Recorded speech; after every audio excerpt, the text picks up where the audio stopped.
Before we're finished today, I'm going to hand you one sentence, 12 words.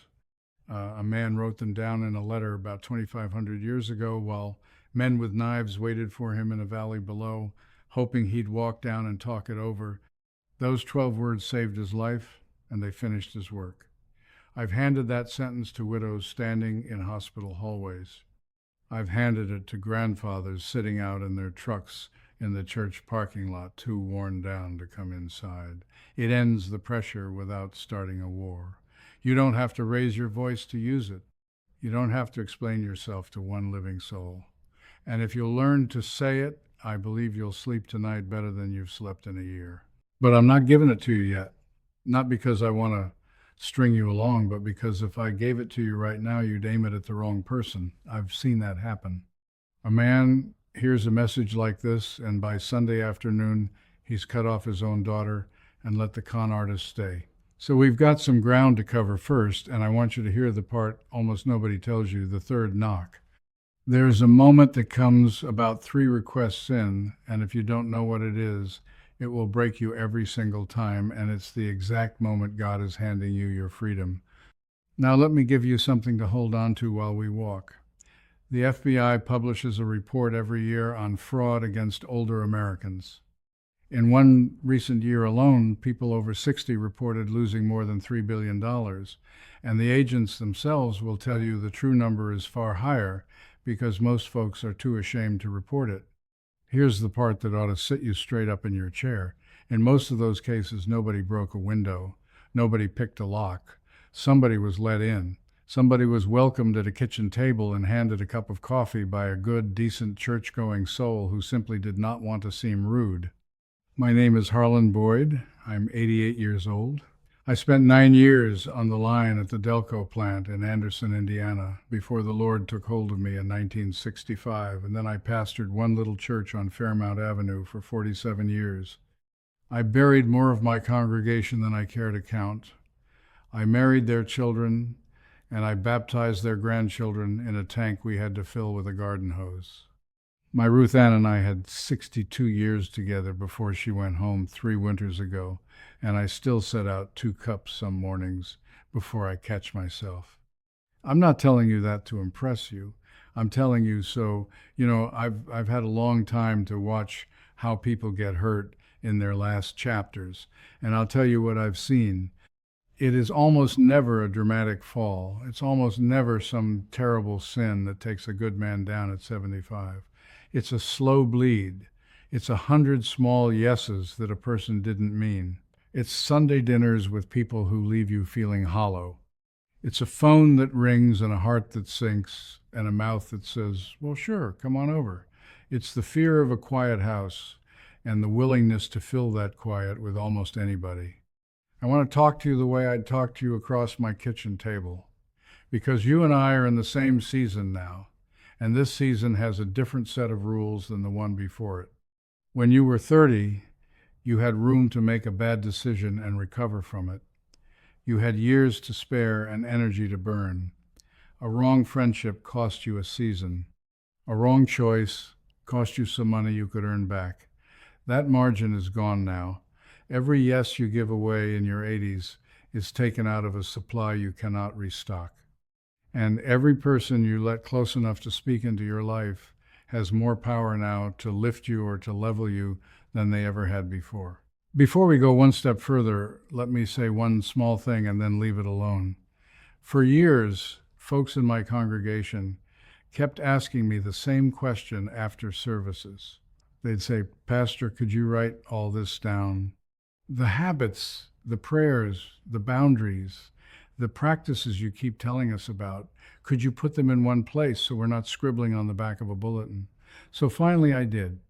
I put together a guide with the practices and the biblical teachings I've leaned on for 60 years, the ones that guard your peace when the pressure comes, and the ones that rebuild your walk with God when the noise gets in. If what we're talking about today is hitting close to home, that guide is the piece that holds it all together, and you'll find the link down in the description or in the pinned comment. That's all I'll say about it. Now let's get to work. So here's the first thing, and I want you to sit with it because it is the root of nearly everything else. Somewhere along the way, we got the idea that being nice is the same thing as being holy. It is not. They are not even cousins. Nice is about how you make people feel about you. Holy is about who you belong to. And a whole lot of God's people in their later years have quietly traded one for the other without ever noticing the swap. Watch how the scripture actually reads. Paul writes to the Galatians and asks it plainly, "Do I now persuade men or God? For if I yet pleased men, I should not be the servant of Christ." He puts them in opposition, not on a spectrum, in opposition. You will serve one or the other, and the moment approval becomes your master, obedience becomes optional. Now here's the mechanism, and this is what the world won't tell you. There are two kinds of kindness, and from the outside they look identical. One flows out of love, the other flows out of fear. Love kindness gives because it has something to give. Fear kindness gives because it is terrified of what happens if it stops. And Paul told Timothy exactly how to tell the difference. God hath not given us a spirit of fear, but of power and of love and of a sound mind. Power, love, a sound mind. If your kindness is producing anxiety in you instead of peace, if you hang up the phone and your chest is tight, if you say yes and then lie awake at 2 a.m. resenting the very person you said yes to, that is not the fruit of love. That is fear wearing love's Sunday coat. I want to tell you about a woman in my old church. I'll call her Dolores because she's still living and she'd take a broom to me if I used her real name. Dolores was the kindest woman in that building. When her husband passed, a fellow started showing up. Charming man. Fixed her gutters, brought her a hot casserole the second week, sat on her porch and told her he'd been praying for her. Inside of 11 months, he had her name off the deed to the house her husband built with his own hands in 1971. And here's what haunts me. Dolores knew. She told me later, "Pastor, I felt something wrong the first month." She felt it. The Holy Spirit tapped her on the shoulder and she talked herself out of it because she'd been raised to believe that a suspicion was the same as a sin. That's the lie. Discernment is not judgment. Discernment is a gift, and the Lord gave it to you on purpose. John wrote, "Believe not every spirit, but try the spirits whether they are of God." That is not a suggestion for the suspicious. That is a command for the faithful. Now here's the mistake almost everyone makes, and I made it for 40 years myself, so I'm not preaching down at you. When you finally do work up the nerve to say no, you explain. You give 3 reasons. You give 5. You think you're being gracious. What you're actually doing is handing the other person a list of targets. Every reason you give is a door they can knock on. Oh, it's your back? We'll drive slow. Oh, it's the money? Don't worry about it. It's on me. Oh, you're tired? We'll have you home by 8. You built the fence, and then you handed them a map of every gap in it.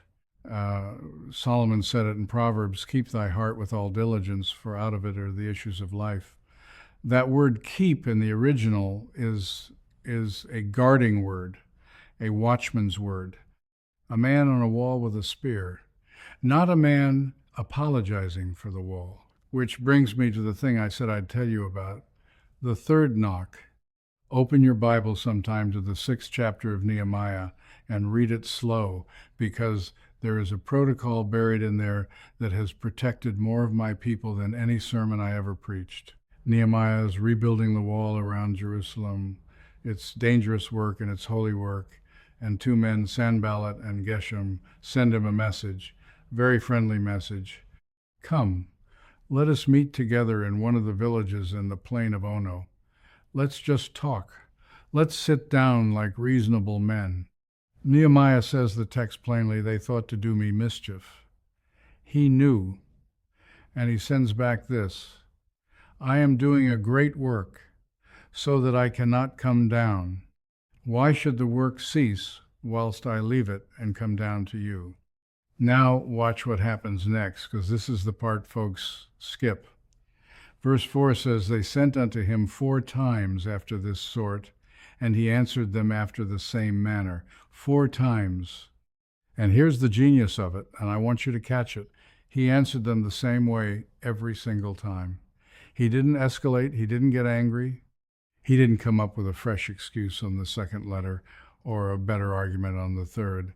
Same 12 words, 4 times. And the 5th time they sent an open letter with a lie in it meant to shame him publicly, and he still didn't come down. Now set that beside another man, Samson. Judges 16 says, Delilah pressed him daily with her words and urged him so that his soul was vexed unto death. Vexed unto death. She wore him down. She didn't overpower him. Nobody could overpower Samson. She just kept asking until saying no cost more than saying yes. And he told her, and he lost his eyes, and he lost his strength, and he lost his freedom. 2 men, same pressure. One had a protocol, one had a mood. Now let me give you the mechanism, because I want you to understand why the third ask is the one that gets you. The psychologists have a name for what happens when a behavior that always used to work suddenly stops working. They call it an extinction burst. When you've said yes for 30 years and you finally say no, the request doesn't just quietly go away. It gets louder first. It gets more emotional. It gets more urgent. There will be tears. There may be a phone call to your daughter about how you've changed. That surge is not evidence that you were wrong. That surge is evidence that you were right and that the old lever isn't working anymore. It is the sound of a door closing. Most people cave right there about the third ask, and then they teach everyone around them one terrible lesson: this old man's no means, keep pushing. So here's how you do it, and I want you to write this down. Number 1, write your no before you need it. 1 sentence, not 3. On an index card, and set it by the telephone. And don't you dare improvise. Something like, I'm not able to do that, but I'll be praying for you. That's it. When the second ask comes, you say the same sentence. When the third ask comes, you say the same sentence again in the same tone with the same 11 or 12 words. Nehemiah didn't get creative. Neither should you. Number 2, never decide in the doorway and never decide on the telephone, not one time. The person standing on your porch has been thinking about this conversation for 3 days, and you've been thinking about it for 4 seconds. That's not a fair fight, and you don't have to have it. You say, I don't make decisions on the spot anymore. Let me pray on it, and I'll call you tomorrow. Watch what happens to their face. A person with an honest request will say, sure, no rush. A person with a hook in it will get uncomfortable because delay is the enemy of manipulation. That reaction alone will tell you more than an hour of conversation. Number 3, 24 hours for anything small, a week for anything with money in it, a month for anything with a signature on it, and here's the extra one that almost nobody knows, and it costs you nothing. If you lost your husband or your wife in the last year, put a moratorium on every major irreversible decision. No selling the house, no moving in with anybody, no new name on any account, no rewriting the will, nothing. Grief is a fog, and predators can read a fog like a road map. Any honest financial advisor in this country will tell you the same thing, and this isn't weakness. Proverbs says, a prudent man foreseeth the evil and hideth himself, but the simple pass on and are punished. Number 4, and this is the hardest one, stop rehearsing the argument. When you finally give that no, your mind will start building a courtroom. You'll defend yourself to a person who isn't in the room. Every time you catch yourself doing it, say out loud, I already answered, you're not being cold. You're closing the file. Jesus said, let your communication be yea, yea, nay, for whatsoever is more than these cometh of evil. More than yes and no. He's saying the padding, the over-explaining, the bargaining, that's where the trouble lives. Now that's the how. Let's talk about the who, because a no is only as good as your ability to know who it's for. There's a kind of discernment I want to teach you that has nothing to do with suspicion and everything to do with fruit, because the dangerous people in your life are not scowling at you, they're smiling. Solomon warned about it. Faithful are the wounds of a friend, but the kisses of an enemy are deceitful. Deceitful kisses, not deceitful punches, kisses. So here are 4 tests. Take a person you're uncertain about and run them through these. It takes about 5 minutes and it works better than 40 years of gut feeling. The first test is the aftertaste. Not how you feel while they're there. Anybody can be charming for an hour. How do you feel 45 minutes after they leave? Lighter or heavier? Clearer or foggier? Do you find yourself second guessing something you were settled about this morning? Paul lists the fruit of the Spirit: love, joy, peace, long-suffering, gentleness, goodness, faith, meekness, temperance. Those are the residue of a Spirit-led presence. If what's left in the room after somebody walks out is confusion and agitation, you have your answer and you don't need any more evidence than that. The second test is the clock. Is there always a hurry? Genuine need has a deadline sometimes. Manipulation has a deadline always. I need to know tonight. The offer's gone tomorrow. Don't tell anybody yet. Urgency exists to stop you from praying about it, from calling your son, from sleeping on it. God is not in a panic. He never once in Scripture rushed a man into a covenant.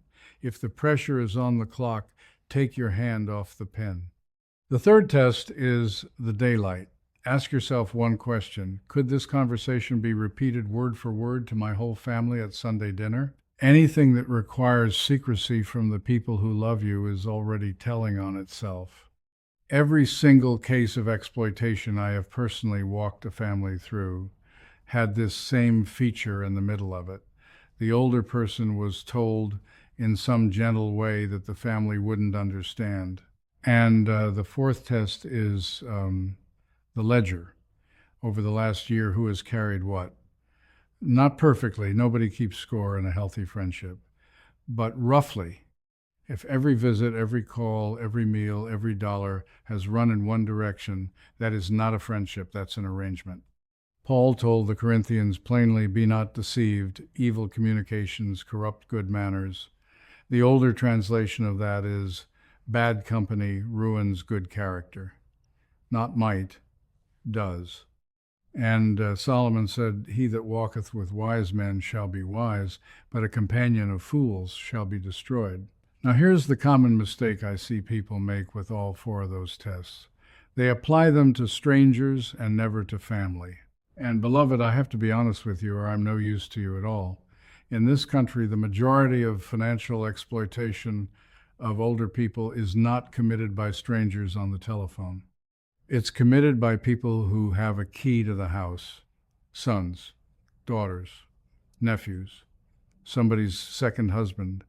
Researchers who study this estimate that only a small fraction of cases ever get reported to anybody at all. Some studies put it at fewer than 1 in 20. Why? Because mama won't press charges on her own boy. And the enemy knows that, and he builds his whole strategy on it. That doesn't mean suspect your children. It means run the same tests on everyone, including the ones you'd die for. Love is for everybody. Access is earned. Which takes me into something the world never preaches from a pulpit, and it ought to. I want to talk about your front door, your mailbox, and your checkbook. Because you can have all the spiritual discernment in the world and still lose 30 years of savings in a single afternoon if nobody ever showed you the practical part. Jesus told his disciples, be ye therefore wise as serpents and harmless as doves. Both harmless but wise. He never asked you to be naive. Naivete is not a fruit of the Spirit. So here's what I want you to do this week, not someday, this week. First, put a trusted contact on every financial account you've got. Most people over 60 in this country have never heard of this, and it's been sitting there available to them for years. Brokerage firms in the United States are required to ask you for a person they can call if they see something strange, someone rushing you, a sudden withdrawal that doesn't look like you. That contact can't move your money. They can't see your balance. They just get a phone call. Most banks will let you name one too, or set up alerts on transfers over a certain amount. Call the number on the back of your statement and say, I'd like to add a trusted contact. It takes 11 minutes. I've watched it stop a wire transfer cold. Second, freeze your credit. All three bureaus, federal law made it free years ago, and free means free. Anyone charging you for it is running a scam of their own. A freeze means nobody can open a line of credit in your name, and you can lift it in a few minutes anytime you actually need it. If you're not planning to buy a car this month, there is no reason on God's green earth for your credit to sit unlocked. Third, learn one rule and never break it. Hang up and call back on a number you looked up yourself. Not the number they gave you, not the number in the email, the number on the back of your card or on last month's paper statement. Every imposter scam in America, the fake grandson in jail, the fake bank fraud department, the fake government agent, every one of them dies the moment you hang up and dial a number they didn't hand you. And if anyone ever asks you to pay with gift cards, or to buy gold, or to hand cash to a courier at your door, that is not a payment method, that is a confession. No agency, no bank, no utility, no court in this country has ever once asked a soul to settle a debt with a gift card. Fourth, nobody gets remote access to your computer, ever. Not the nice young man who called about a virus, not the pop-up with the siren on it. Fifth, and this one's for the family conversation, understand what a power of attorney actually is. It's not a piece of paper for later. The moment it's signed, that person can generally act on your accounts today while you're sitting right there in full possession of your faculties.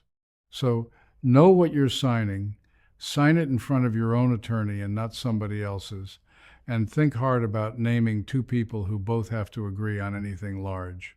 Jesus asked, which of you, intending to build a tower, sitteth not down first and counteth the cost? Count the cost before the pen, not after. And write this number down somewhere you can find it. The AARP Fraud Watch Network Helpline, 877-908-3360. You don't have to be a member. They'll talk you through what happened. They'll tell you exactly who to call. And here's why I keep that number in my own wallet. They will not shame you. Shame is the reason most of this never gets reported. Shame is the enemy's second robbery. Now, I have to stop and say something, and if you hear nothing else in this whole message, hear this part. There is a way to take everything I've just told you and use it to destroy your own life. I've seen a man do it.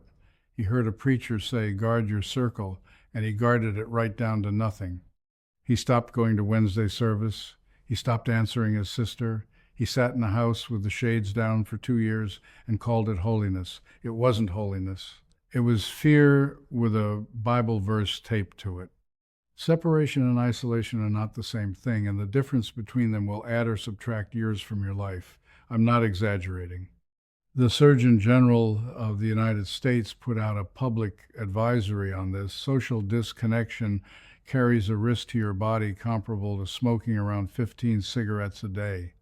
In older adults, isolation has been associated with something on the order of a 29% higher risk of heart disease, about a 32% higher risk of stroke, and roughly a 50% increased risk of developing dementia. 50%. There is no vitamin on the shelf, no supplement, no gadget that moves a number like that. And loneliness does it in the wrong direction. So God is not asking you to prune your life down to an empty room. Solomon said 2 are better than 1 because they have a good reward for their labor. For if they fall, the one will lift up his fellow, but woe to him that is alone when he falleth. And the writer of Hebrews said, do not forsake the assembling of ourselves together. And he wrote that to people for whom assembling was genuinely dangerous. Here's the rule I give my people, and it's simple enough to remember. At 3 in the morning, subtract 2, add 1. For every relationship you step back from, you deliberately step toward one that's good, not eventually. That same month, because a pruned vine that never gets watered is just a dead stick, and the enemy is perfectly happy to let you starve in the name of standards. So how do you actually add 1 at 82 years old when everybody you grew up with is buried? Here's what works, and I've watched it work 100 times. You need one thing on the calendar that repeats, not an invitation you're waiting on a standing appointment. Same day, same hour, every week. Wednesday morning coffee at the same table, at the same diner. The Tuesday prayer group. The Thursday men's breakfast at the fire station. The thing that repeats is the thing that survives. Because a friendship built on spontaneous invitations dies the first month somebody's hip goes out. And you have to be the one who calls. I know. At our age, it feels like begging. It isn't. Everybody in your generation is sitting by a quiet phone thinking the exact same thing you're thinking, that they'd be a bother. Somebody has to go first. Let it be you. Make a list of 6 names, put it in the drawer under the phone, and call one every Thursday. 6 weeks, and you've made the round. That little list will do more for your mind than any crossword puzzle. And find something to serve. This is the piece people skip, and it's the piece that matters most. Somebody in your church needs a ride to dialysis. Somebody's grandson needs a man to teach him to hold a hammer. Somebody in that nursing home on the edge of town hasn't had a visitor since March. When you are needed, your body finds strength it swore it didn't have. I've watched it. I watched a woman with a walker get up at 7 every Tuesday for 4 years to read to first graders when she wouldn't get up for her own breakfast. Now let's talk about what you fill the quiet with. Because when you clear the wrong people out, something is going to rush into that space, and it will not wait for your permission. Most folks fill it with the television. And I'm not going to stand here and tell you that television is a sin, but I'll tell you what I've observed for 60 years, and you can test it in your own house this week. What you take in during the last hour before you sleep is what your mind chews on all night. If you go to bed on 90 minutes of shouting and disaster, you will wake up at 4 with your heart going, and you'll call it your age. It isn't always your age. Solomon said, where no wood is, there the fire goeth out. So where there is no talebearer, the strife ceaseth. Strife needs fuel. Stop hauling wood. So here's the practice, and it's the oldest one in the book. Mark records that Jesus, in the morning, rising up a great while before day, went out into a solitary place, and there prayed. And David wrote, my voice shalt thou hear in the morning, O Lord. In the morning will I direct my prayer unto thee, and will look up. The Son of God kept a morning appointment. What in the world makes us think we can skip it? You don't need an hour. Start with 15 minutes. And make it the same chair. That part matters more than you'd think. A body that sits in the same chair at the same hour every day stops arguing about it. Inside 3 weeks, the chair starts doing the discipline for you. Keep 3 things beside it: your Bible, a pen, a cheap spiral notebook. And here's how to use that notebook, because most people open it and stare at it. 3 lines every morning. First line, one thing I'm thankful for that happened yesterday, specific, not general, not my family. Right, Carol called at 4:30 and we laughed about the dog. Second line, one thing I'm carrying, and then you leave it there on the paper. Peter said, cast all your care upon him. And the picture in that word is throwing something away from you, not passing it back and forth. Third line, One name I'm praying for today. That's it. 3 lines.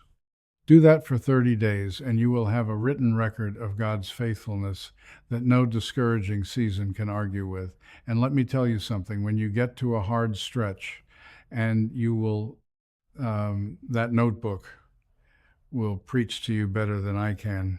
And what you feed on matters as much as what you cut off.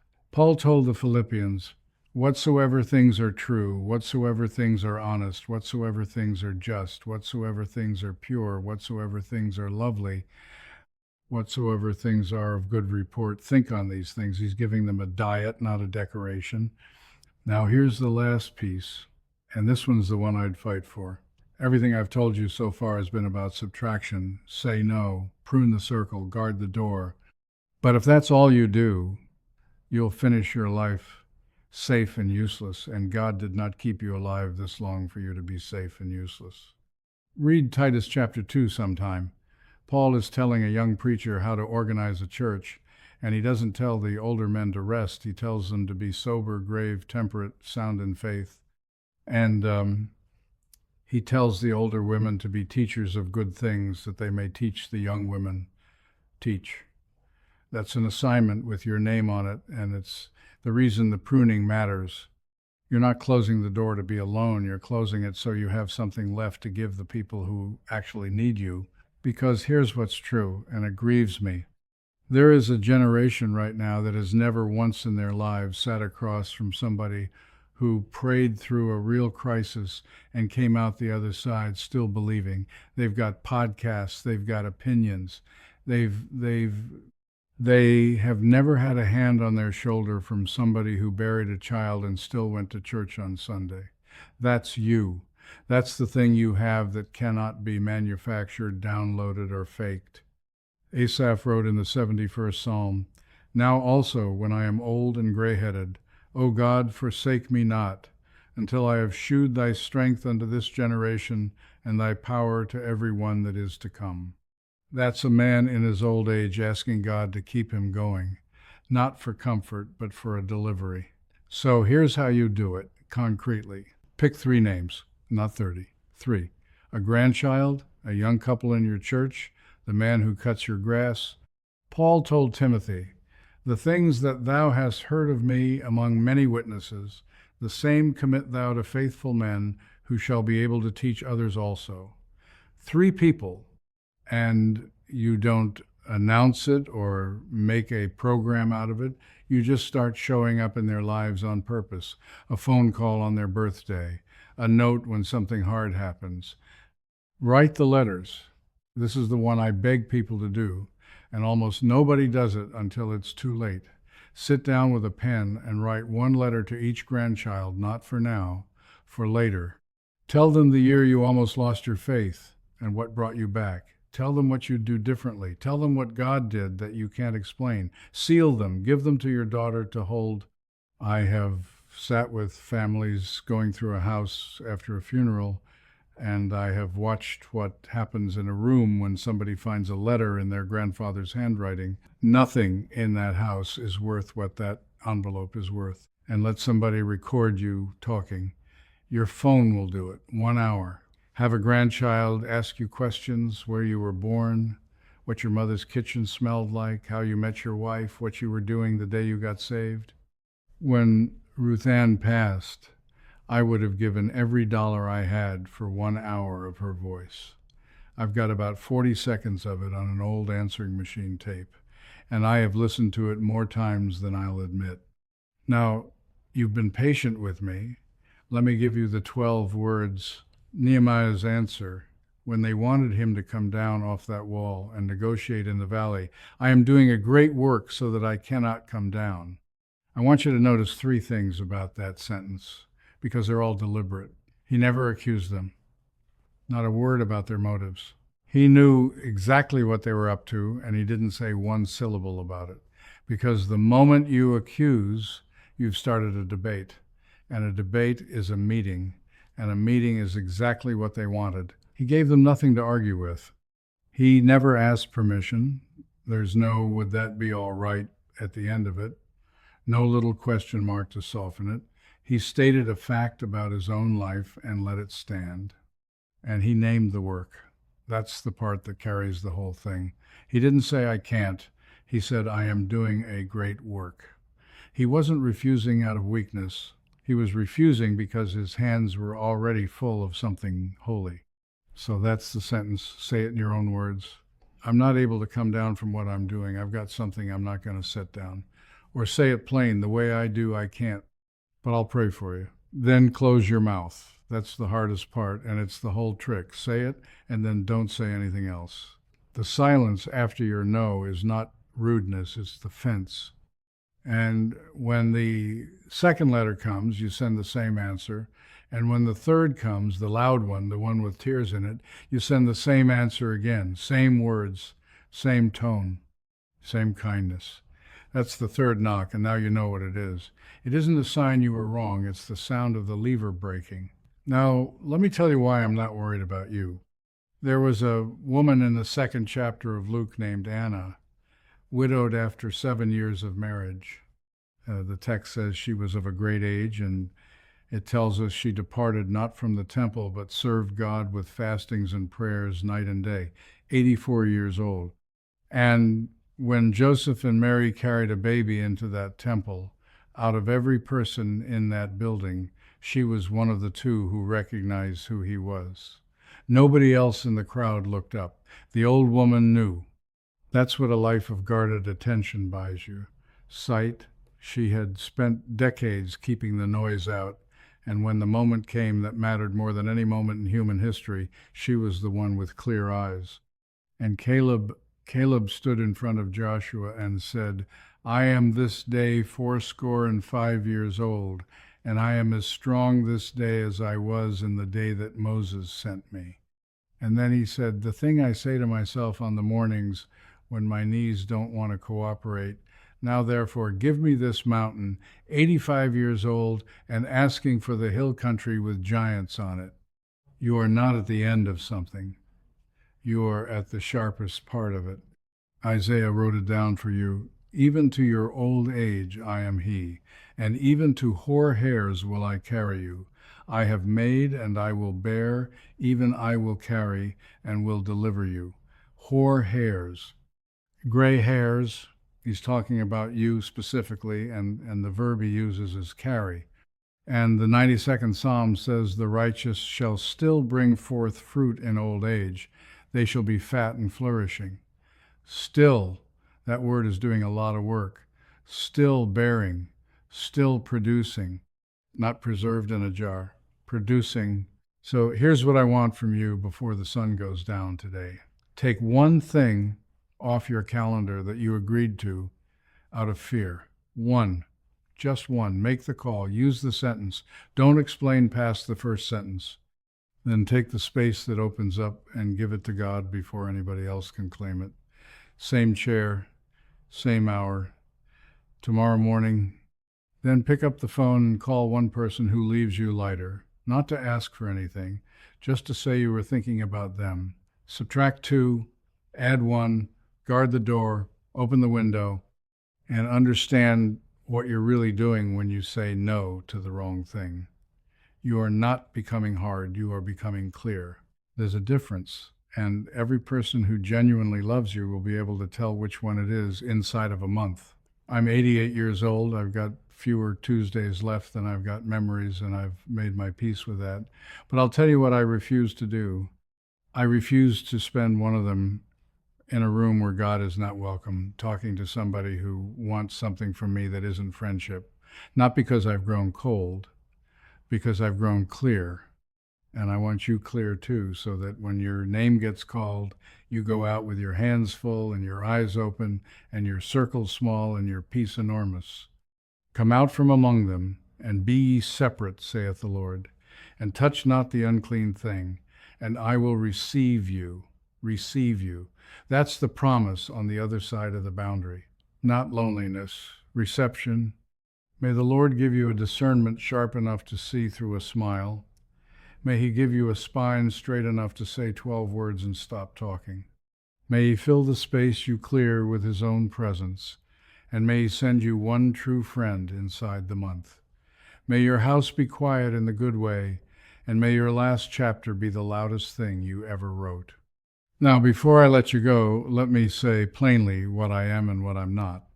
I'm a retired pastor, not a doctor, not a lawyer, and not a financial advisor.